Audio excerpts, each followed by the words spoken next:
Hello and welcome to Atop the Fourth Wall, where bad comics burn. I schedule my episodes like 6 months to a year in advance, so one of the downsides of Patreon-sponsored episodes is that when one of them is requested, I have to push an episode that I had planned to do back. Last year was all about revisiting old episodes, usually one-offs that I had done, and I actually had several more planned, but of course Patreon-sponsored episodes are also a necessity when the slots are open, so some of the episodes that I had intended to do got cut. That would include a revisit to Dooms 4, doing another Trouble review, coming later this year, don't worry. And what we have today, the California Raisins in 3D! I was happier to drop this one because we were already going to end up covering one of Blackthorn Publishing's 3D comics with that follow-up to Star Wars 3D I did instead, but the California Raisins episode was the first 3D comic I had ever covered, and I thought it'd be nicer to revisit it in all its bizarre glory. As a reminder to those of you who have never seen them before, the California Raisins were a claymation advertising gimmick for, well, California Raisins. In particular, Sun-Made Raisins. The commercials were popular in the 80s and 90s, even getting them a brief animated series, 2 primetime specials, and an appearance in the Claymation Christmas celebration. The appeal was not just the awesome claymation, but the great music, singing Motown and rock classics. So naturally, it was decided to put them in a medium which featured no animation, traditional or clay-based, nor any music whatsoever due to it being in print, and then make it really hard to see them anyway by having them be in 3D. So to remind you all of what happened 3 issues previously, because I'm sure the continuity of the sapient food is important to you all, the evil Big Burger had aspirations to take over the town of Raisinville, but was thwarted by the efforts of the California Raisins. As such, his then latest scheme, after making a huge poster of them to yell at, was to anonymously gift them a huge mansion and have his snack-themed henchmen try to kidnap them, or sometimes try to murder them depending on how they're feeling, via wacky shenanigans and trapdoors in the mansion. Eventually, they overpower the snacks, try to drown them, and Big Burger shakes his fist impotently in the air. So let's dig into the California Raisins 3D number 5 and see what new hijinks the dried grapes will get into in 3D.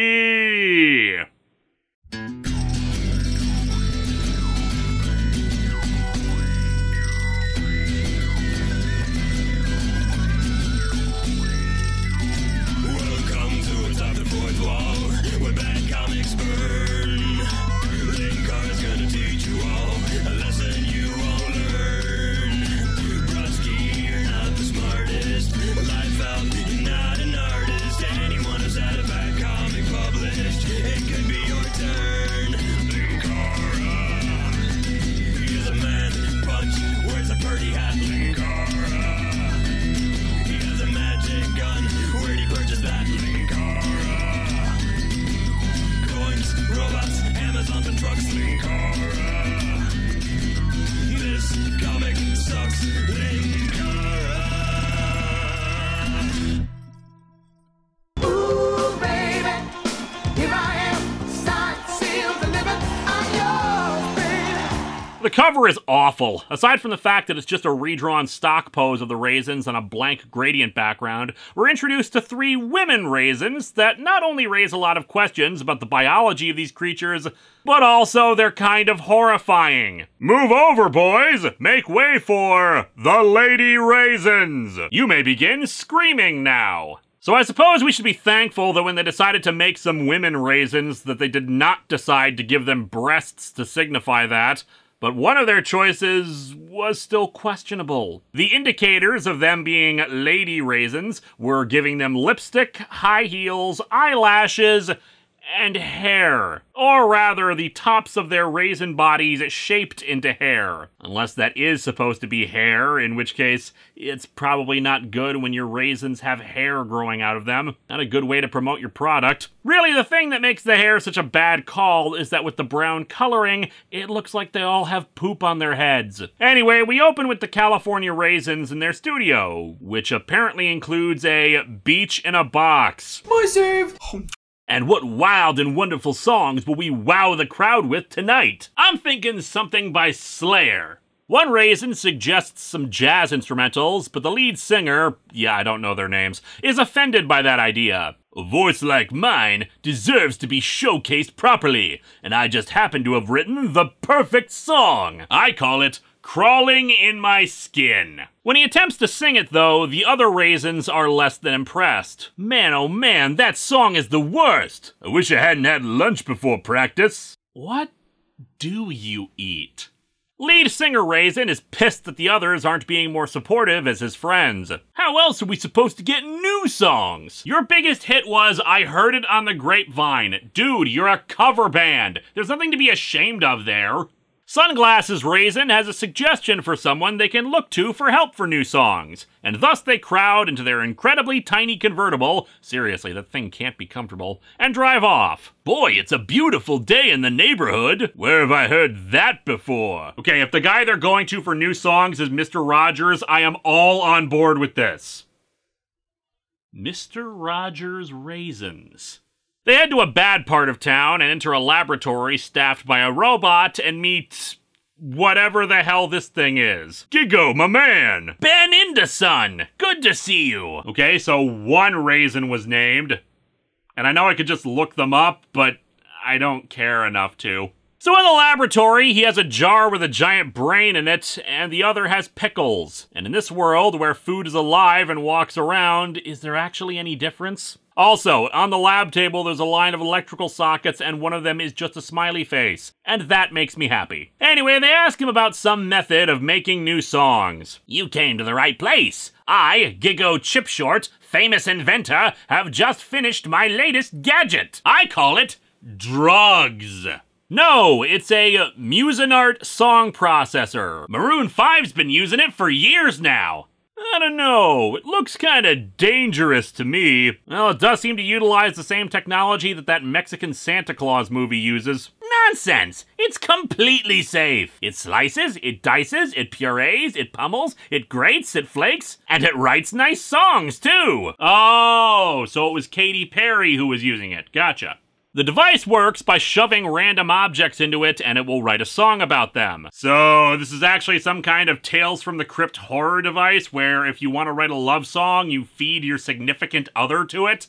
It then ejects music chips. Just plug them into your instruments, and the music comes out. No rehearsal needed. Aw, but these are USB-C. My drum set only has micro USB ports. The chip only lasts about 2 hours, because they degrade quickly, I guess. By the way, the time limit thing doesn't even factor into the story at all. It's just an odd addition. Anyway, after they do some tests, like how a picture of a heart ripped in half turns into a country song about a broken heart, and how a rock and a roll inserted in creates a song that is literally going, you got me rockin', you got me rollin'. So what do you put in there to get a ska song? They head to their concert and start getting the Musinart ready. However, a worker accidentally sets his tools on top of the Musinart and they fall into its mouth. Didn't you just figure something like this would happen? Didn't you just figure out the plot beforehand? And for some bizarre reason, instead of making songs about hammers and screwdrivers, it instead makes the music they play sound like saws cutting through wood or a hammer hitting a nail. So basically Weird Al's hardware store song? Realizing what happened, the Raisins run off stage and make a lot of commotion. If I didn't know better, I'd say it sounded just like a Musinart song processor being torn apart. Well, random audience member, you would be wrong, because the next panel shows that the thing is perfectly intact and just sitting on top of some garbage cans while the Raisins go back to playing what they know. And that's the end of that story.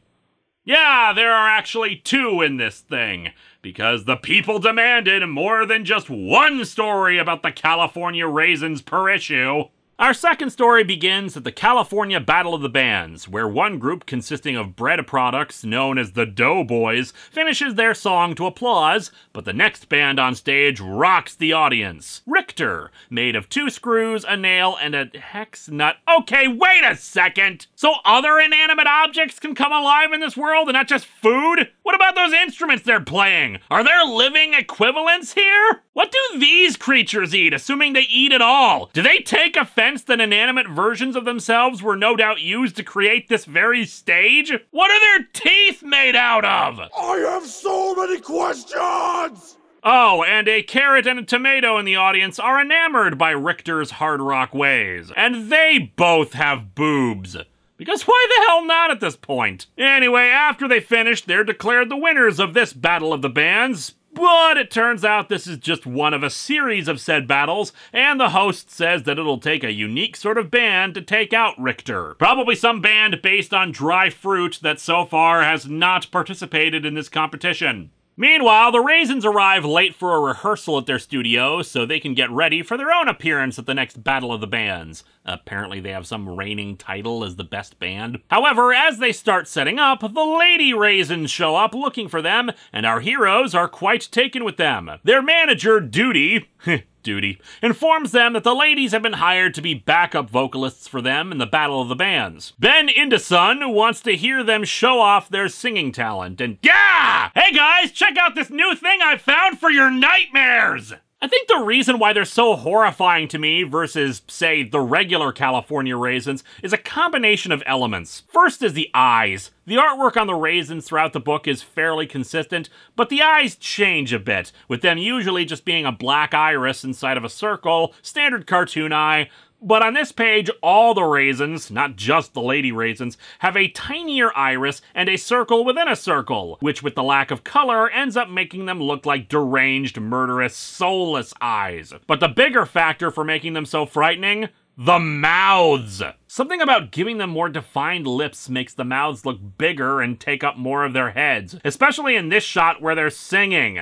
They look like they're gonna eat me! Which I guess answers the question of, what do the creatures on this world eat? It's people! Anyway, everyone is impressed with their singing. Voices as lovely as bucks in the bank, eh? Makes 10% of my heart sing. The other 90% is screaming in terror. Meanwhile, at another competition, we see a Guns N' Roses parody band exiting the stage. They're called Shrapnel. Oh, come on! Last time we looked at the series, they unnecessarily replaced a bunch of book titles with food puns, but they couldn't come up with, like, Buns and Roses and have them all be bread.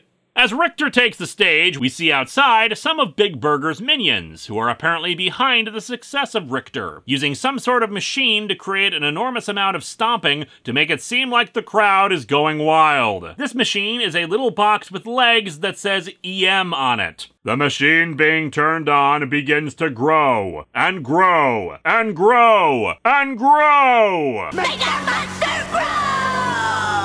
I do love the Generation 1 Transformers size-changing technology on display with this thing. Anyway, we cut to Big Burger expositing how no one is suspecting that he's behind pushing Richter like this. While I'm just wondering, wait, is the Battle of the Bands' success measured in how loud they're supposed to be? Soon there will be only one band left to beat, the California Raisins. And when they are beaten, Raisinville will finally be mine!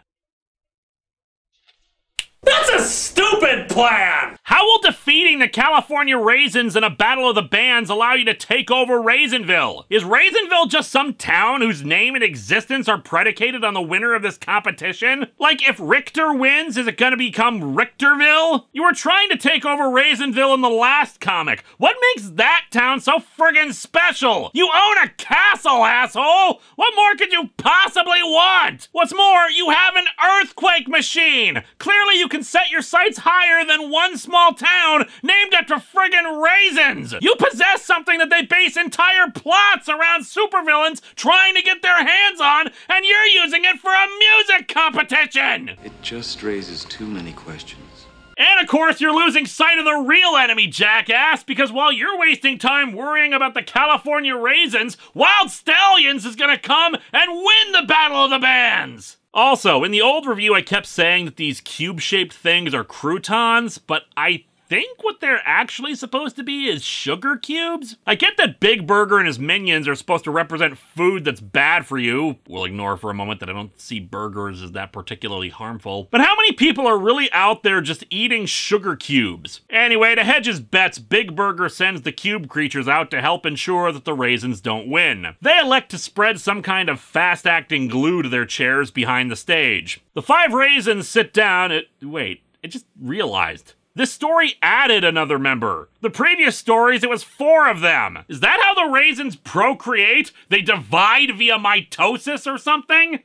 Anyway, they're stuck to their chairs, but the lady raisins are all standing, so they quickly run off to find some goo gone or something to allow them to get out of the chairs. Here we go, goo remover. It'll eat through anything. The lady raisins were soon arrested for the murders of the men when the liquid turned out to be a powerful acid that dissolved them. So at this point, something weird happens. I know, shocking in this comic. The next few panels are presented as a shirt. Like, the panels are tiny on a shirt worn by a soaking wet Ben Indason. What made them think this was a good idea? What even is this? I almost didn't scan this page when I was writing this review because I thought it was just like an advertisement for merchandise. But no, this is how they actually present the raisins' escape from the chairs and then rushing to get ready. Hell, one panel is repeated, just stuck on its side when they spot Richter and wonder what's so impressive about them. There's no reason for this. It's as if in the middle of this review, I suddenly make a still image of myself and the rest of the video is shown in a cutout on my shirt. And no, I'm not doing a demonstration of it because I refuse to do something so pointlessly unnecessary and idiotic. As Richter plays, one of the raisins spots Big Burger's minions and realizes what they're doing. He gets Richter to stop playing and shows off a transmitter for the earthquake machine, along with a walkie-talkie with Big Burger on the other end. The crowd doesn't seem to mind though, given this shot. Then again, the crowd appears to be made of stick figures, so what the hell do I know about their current mood? Anyway, they find the earthquake machine, and the Hexnut member of Richter has a plan. He's going to hook up some wires attached to the earthquake machine to himself. You fry your brains! What brains? He's a nut, remember? There is logic in what he says. Somehow, this plan works, and the earthquake machine explodes. The hell you cutting back to me for? I don't know why the hell this is happening. Richter apologizes to the Raisins, admitting that Big Burger sponsored their tour, but they had no idea how bad he was. One of the screws asks about the contest. To heck with the contest, let's give the crowds a double bill concert instead. Screw the other bands in the contest, it's just our two groups. What do you say? Yeah! Yeah? And so our comic ends with the two bands playing together despite not ever rehearsing and having completely different musical styles to them. Probably used a Musinart for this. Also, Big Burger is angry at emitting black smoke. That's strange. I didn't think that his plan was very well done. Oh dear Lord, this comic sucks. To be fair, it's not like it's some horribly offensive thing. In the grand scheme of things, it is a very harmless book, but it's also not interesting in the slightest. Neither story is funny, and everything about this world just raises more questions than it answers. The artwork isn't particularly impressive, especially in some shots like the one with the stick figure crowd, or the horrifying visages of the lady raisins on that one page. Speaking of, despite hyping up the lady raisins on the cover, they don't do much. I'll give credit that their presence does solve a problem for our heroes, but they don't actually add anything else to the story. They just exist, much like Richter does. I don't bemoan the existence of women raisins or the fact that they don't have any individual personalities or characters. After all, the same can be said for the male raisins, especially when Ben Indason's only personality trait is wears sunglasses. But when they're the thing promoted on the cover, I think I was expecting something more to their introduction. Next time, back to Patreon-sponsored reviews as we dive into 3 chapters of a Junji Ito horror story. Hellstar Ramina.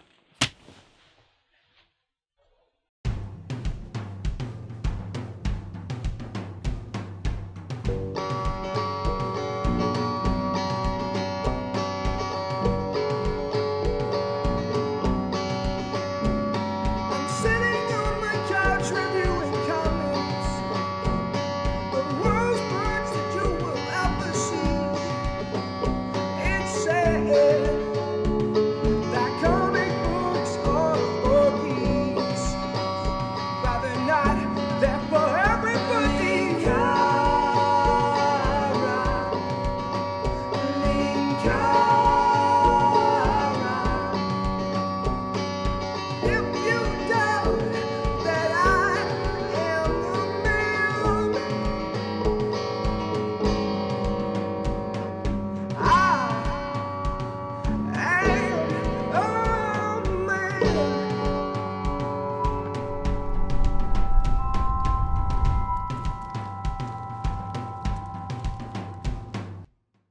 So, here's a thought. Big Burger is made of a meat patty. Does that mean cows exist in this world? What do they eat? And is sapient milk obtained from them?